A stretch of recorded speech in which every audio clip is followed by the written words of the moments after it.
CIEHUAC y el Centro de Investigaciones Interdisciplinarias presentan Tiempo y Memoria con Cecilia Figueroa. Comenzamos. Buenas tardes, bienvenidos a una emisión más de este programa.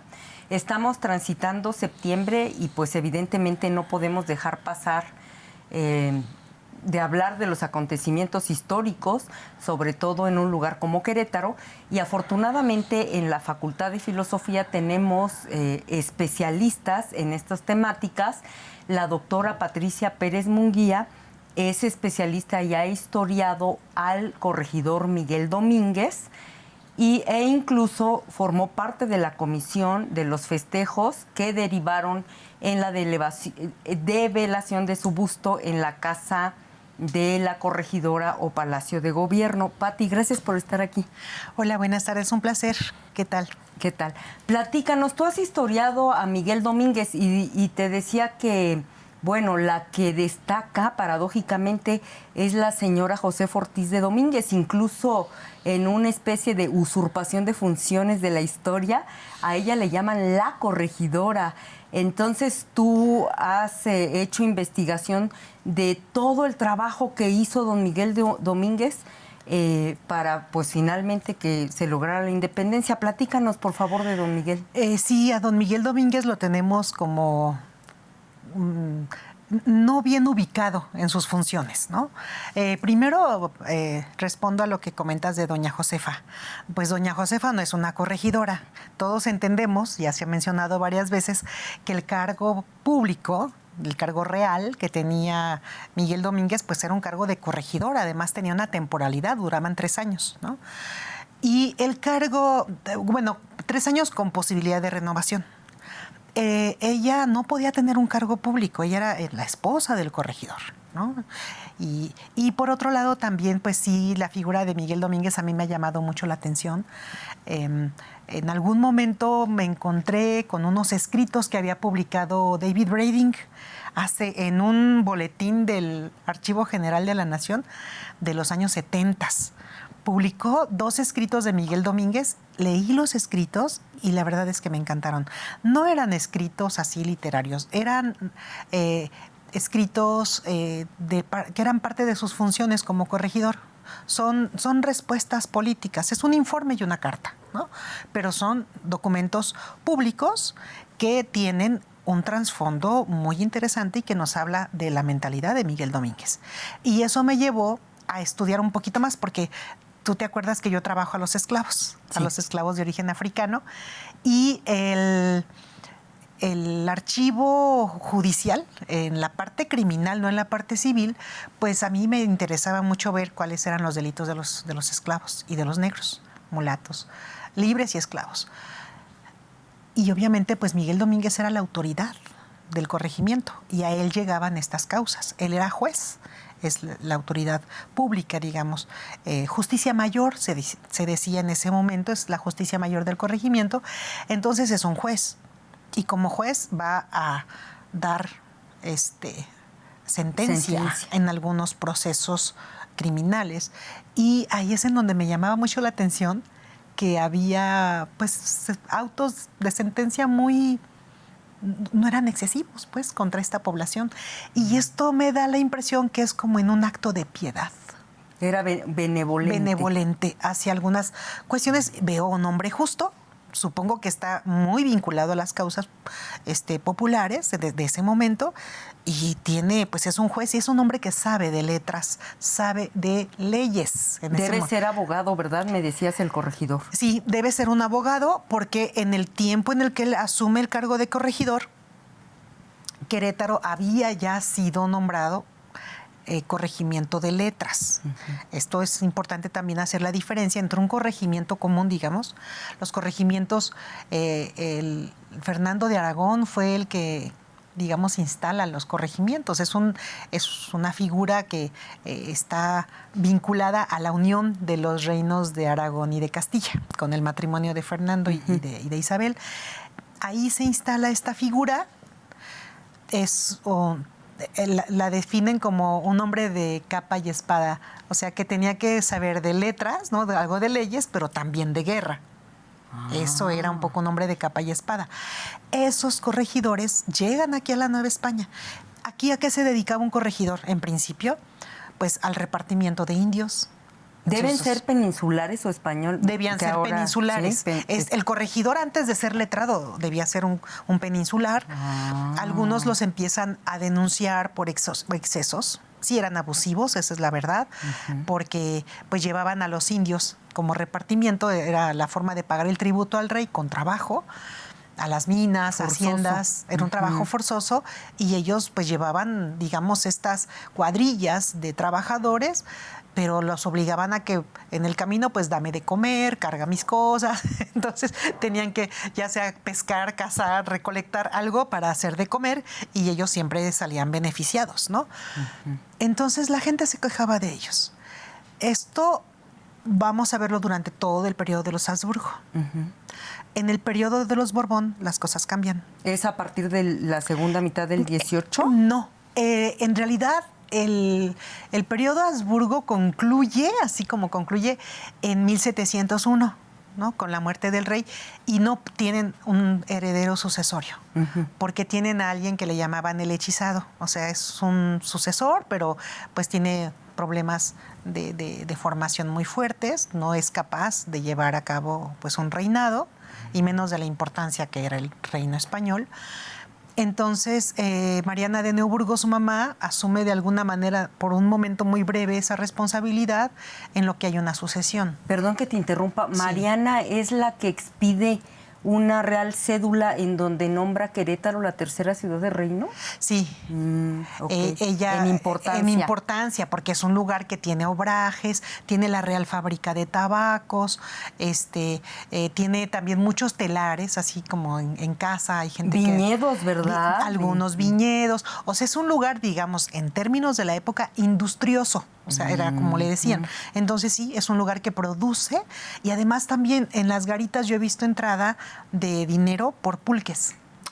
Los pulques también reflejan impuestos, ¿no? La alcabala de pulques. Entonces sí hay una producción importante en Querétaro. Esto se junta con el hecho de que Querétaro se nombra, pues, no solo tercera ciudad, cuando se asume los Borbón el reinado después de una guerra de sucesión. Entra primero Felipe V, luego su hijo, y luego el otro hijo, que es Carlos III. Ese es el que me interesa, porque Carlos III es el que va a llevar a cabo las reformas borbónicas. Empiezan con su papá, pero en realidad para la Nueva España empiezan con Carlos III. Y una de estas reformas es la que instaura la figura de los intendentes. Exacto. Y platícanos por qué en Querétaro hay una excepción, porque me decías que en toda Nueva España solo hay un corregimiento de letras, que Exacto. es Querétaro, y el corregidor de letras va a ser don Miguel Domínguez. Exacto. ¿Cómo es que se da este estado de excepción para Querétaro? Porque los otros corregimientos se extinguen con la Real Ordenanza de Intendentes. Es un cambio, digamos, de autoridad pública para el gobierno, y también es un cambio como de los perímetros, ¿no? Jurisdiccionales también se cambian, y en ese momento hay dos planes de intendencias. En el primero, Querétaro sí quedaba como intendencia. En el segundo ya no. No cumple con los requisitos. No cumple con la extensión. Hay mucha gente, pero hay poca extensión de tierra. Entonces, la terminan anexando a la Intendencia de México. Esto va a ocasionar que las autoridades locales pues reclamen, ¿no? el desplazamiento que se va a hacer de sus funciones, y como en compensación por todo lo que Querétaro producía, le van a nombrar corregimiento letrado. Esto implica que la autoridad tiene que ser un abogado. O sea, ya no es un hombre de capa y espada, ¿no? Ahora es un hombre de capa. Es un abogado que debe de conocer de leyes, y las funciones van a crecer mucho porque va a llevar administración, mucha administración pública.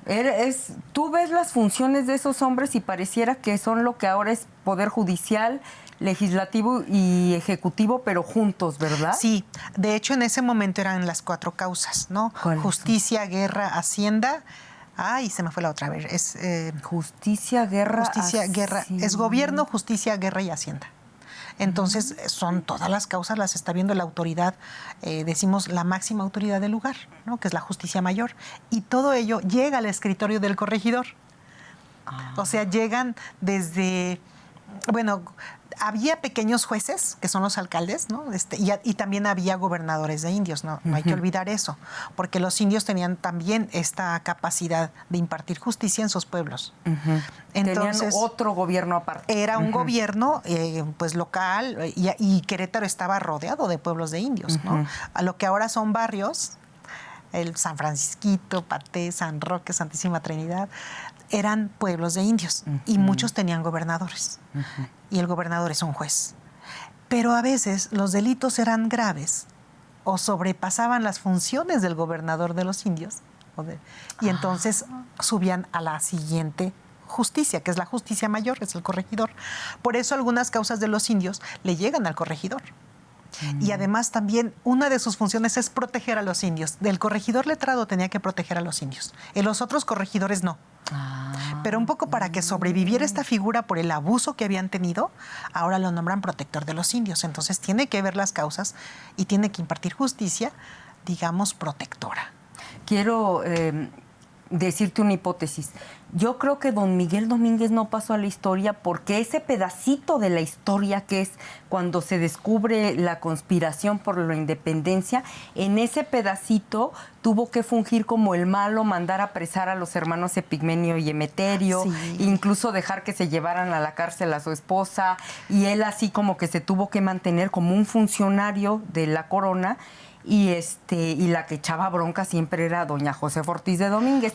Pero tú justo investigas al Miguel Domínguez porque la independencia no surgió en septiembre de 1810. La independencia viene desde las conspiraciones de 1808 antes. Y tú a ese corregidor es al que investigas, y háblanos ese corregidor, ¿qué decía, contra quién protestaba, quién defendía? Ese corregidor, primero yo lo veo en 1804, escribe uno de estos dos documentos que mencioné hace un momento. En 1804 escribe una respuesta, un memorial a la cédula de consolidación de vales reales. Esa cédula es como el abuelito del Fobaproa. Híjole. Porque era un préstamo forzoso que el rey pedía, el rey Carlos IV, pide un préstamo forzoso al imperio. Este préstamo un poco es un trato no de virreinato, sino de colonia, ¿no? Tienes que darme todo el efectivo, todo el oro, venga para acá. ¿El oro de quién? El oro de los criollos, bueno, los españoles, y de los mulatos. Entonces, a los indios los exentan. Ah, sí.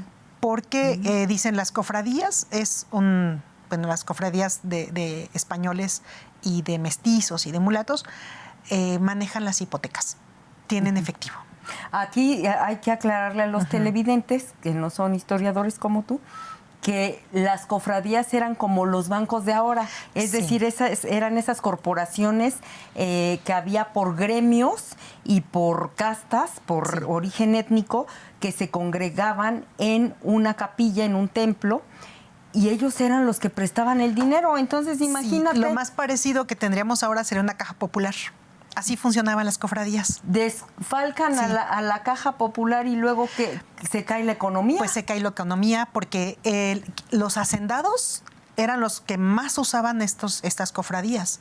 Ellos cada año hacían préstamo y pago, hipotecaban su hacienda o alguna casa, tenían dinero en efectivo para pagar los salarios de todo el año de la gente y comprar granos.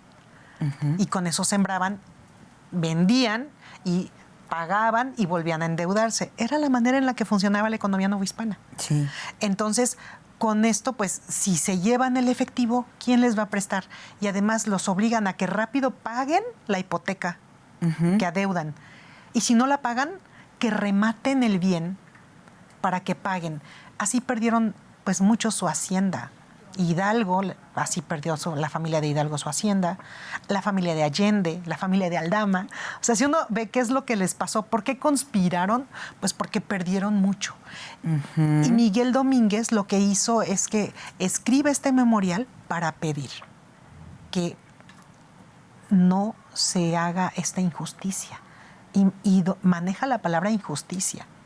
Dice, porque es una injusticia para los medianos. Y me gusta mucho el término porque está hablando de clases medias. Claro.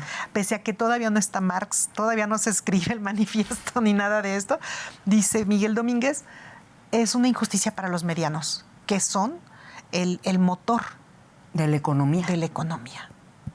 Y al final, bueno, pide clemencia, que esto no se aplique porque es injusto, bla, pero al final de esa carta pone lo que se produce en el corregimiento se queda en el corregimiento. Esto Eso a mí es me como suena un acto de rebeldía, ¿no? a independencia. A independencia. A mí me huele a Sí. independencia porque Sí, es cierto. porque el decir lo que se produce en el corregimiento se queda en el corregimiento, no se están considerando los tributos para la corona. ¿No? Eso a mí me parece un acto de independencia prácticamente. Él firma esta carta con solo, pero el Tribunal de Minería le ayudó a escribirla. Esto va a hacer que el virrey Iturrigaray, pues, le retire el cargo de corregidor por prácticamente infidente, ¿no? Pero la infidencia era un delito que se pagaba con la vida. Entonces, él lo que hace es escribir al rey y decir que no, que a él lo puso su majestad en este cargo y solo su majestad lo puede retirar. El virrey no tiene por qué retirarlo. Y era una de las cosas que venía en el documento del corregimiento letrado, que era el rey quien ponía al corregidor y quien lo retiraba. Entonces, pues tiene estos conocimientos de leyes, hace uso de la ley para defender su cargo y se lo regresan. Y ya después lo vamos a encontrar preso también en una tertulia en la Ciudad de México en 1808, que es lo que le llaman esta conspiración, ¿no? De estas autoridades virreinales, porque estaba con otros abogados, estaba con otros criollos, estaban conspirando, los toman, pero dicen, no, espérense, estábamos en una tertulia y los liberan. Allí también estaba el licenciado Herrera, que era un gran amigo que era de aquí de Querétaro. Entonces, los tenemos en las conspiraciones. Y el otro documento que me gusta mucho también es el informe de los obrajes, que publicó Brading, porque en este informe lo que hace Miguel Domínguez es hacer una relatoría de cómo trabajan los obrajes en Querétaro. Dinos qué son los obrajes. Los obrajes eran talleres en donde tenían dos funciones: producir tela de lanas y jergas, sayales, jerguetas. Decían que los tejedores eran de ancho y de angosto, dependiendo de cuál era el producto en el que se hacían maestros. Pero los obrajes eran como escuelas industriales en donde aprendían el oficio, ¿no?, de tejedor. Y tenían que la lana la limpiaban, la cardaban, todos estos procesos industriales de la lana. Pero también los obrajes eran cárceles. Entonces, casi siempre estaban, aquí en Querétaro estaban al frente un capitán. ¿Por qué? Pues porque tenía funciones de justicia también, ¿no? Y en los obrajes había libres, había esclavos, había niños, había adultos, porque los padres llevaban a los obrajes a los 13 años a su niño a tomar oficio, o a los 11 años, y los dejaban ahí un mes. Pues les pagaban al entrar, no al salir, les pagaban al entrar, pero los encerraban el tiempo que iban a trabajar ahí, que podía ser un mes, 3 meses, quedaban como en una cárcel, porque eran funciones de cárcel. Entonces no podían entrar y salir los reos, estaban adentro, y los trabajadores quedaban casi en condición de reos, pero no eran reos de la justicia, simplemente eran trabajadores del obraje, pero convivían con los reos. ¿Y qué dice Miguel Domínguez al respecto? Pues lo ve como algo nefando. Dice, ahí ocurren cosas que no son justas, ¿no?, con los niños, con los grandes. Lo ve como algo injusto porque pagan por enganche. Y ahí me encanta también la palabra, los enganchados, porque les pagan al llegar, no al salir. Entonces, al llegar, ¿qué es lo que hacen? Les pagan. Los niños, ¿qué hacían? Le daban el dinero a sus papás, los esposos a las esposas, ¿no? Y ya estabas esclavizado. Y ya estabas esclavizado por 1 mes, 2 meses, 3 meses. Y al salir, lo único que te daban era un calzón, porque adentro andaban casi desnudos, calzones, guaraches y un sombrero. Entonces, para pues, salir vestido, ¿no?, del obraje. Y esto Miguel Domínguez dice, esa forma de trabajo y esa forma de pago es excesiva. Es un exceso, es un abuso. Es una explotación. Es una explotación. Y dice, las técnicas son burdas, son antiguas. También propone la modernización de la técnica del obraje, la modernización de la forma de trabajo y la modernización del salario. Tenemos a una persona que tiene otra visión del mundo. Uh-huh. ¿Es cierto que los obrajes de Querétaro, que llegaron a ser 20 y tantos, vestían aparte considerable del centro y de las zonas mineras? Sí, y también, también producían estas telas de lana en azul y en rojo, que era con lo que hacían los uniformes de los soldados. Y en gris para los soldados esclavos. Bueno, negros, mulatos, que también. Para ese momento, Pati, porque tú dices rojo y azul y suena como a... Ay, está hablando de dos colores, pero hay que recordar que en aquel momento tener ropa de color era un lujazo, porque todo era gris, ¿no? Dicen, gris y me café. acuerdo Sí. de Carbonell, de Santiago Carbonell, cuando de un diplomado, dice, no, es que era un mundo gris, todo el mundo vestido de gris, porque traer un trapito color magenta era un lujazo. Pues tenían que pagar el añil, que era caro, era un producto estancado, o la grana, que era el rojo. La grana cochinilla. Sí, entonces tener rojo y azul eran caros. Y se pintaban, estas telas pues las pintaban, ¿no? Y esas también las producían aquí. Bueno, aquí y en otros lugares, ¿no? Hay otros lugares, centros importantes de obrajes como Tlaxcala, y hay otros centros importantes, Puebla, ¿no? Tienen Valladolid, también tiene algunos obrajes. Sí, son ciudades que tenían obrajes y obviamente tienen esta producción de telas. Oye, ¿y cómo finalmente qué pasó con don Miguel Domínguez? Porque de la llamada corregidora sabemos que estuvo 8,000 veces en la cárcel, porque cada que salía de la cárcel le gritaba a los peninsulares, pero don Miguel enviuda y se sabe cómo vive los últimos años o días de su vida. Fíjate que yo una vez encontré una carta en donde pide dinero, o sea, pide pero ya después de que es presidente de la primera Junta Nacional Gubernativa. Ya en la independencia, después de 1821. Ese es otro punto importante de Miguel Ajá. Domínguez, porque cuando se consuma la independencia, se forma una república. Uh-huh. Pero hay una junta que se establece para ver cómo se va a formar esa república. Y esta junta va a llevar el gobierno por un año. Uh-huh. En esta junta, el presidente de esa junta es Miguel Domínguez. Sí, okay. Formalmente hubiera sido como el primer presidente, ¿no? Todos tenemos en la mente a otro primer presidente, pero él fue el presidente de esta junta. ¿Cómo le van a dar a alguien que estaba en favor de los españoles la presidencia de esa Junta Nacional Gubernativa? Es un caso importantísimo. Ahí yo incluso he llegado a sospechar que Miguel Domínguez estaba como jugando con dos bandos, o sea, como este doble espionaje, no sé, pero es clarísimo que era un novohispano y era un novohispano patriota, o sea, eso es lo que yo he visto en él, porque es un hombre justo, ¿no? Que además denuncia injusticias, no solamente, porque puede haber alguien justo, ¿no?, que lleva la justicia solamente a las causas que le llegan a su escritorio. Uh-huh. En este caso es alguien justo que ve por los demás más allá de su escritorio. Y eso lo vemos con esta carta para ver lo de la consolidación de vales reales. O sea, está hablando de toda la gente que va a salir afectada. Nos queda un minuto y ahorita me acordé de los humanismo. Años. Era un humanista. Platícanos, porque tú eres la presidenta de la Comisión de los 400 años. En este minuto que nos queda, háblanos de los 400 años, por favor. Bueno, no tanto presidenta, ¿verdad?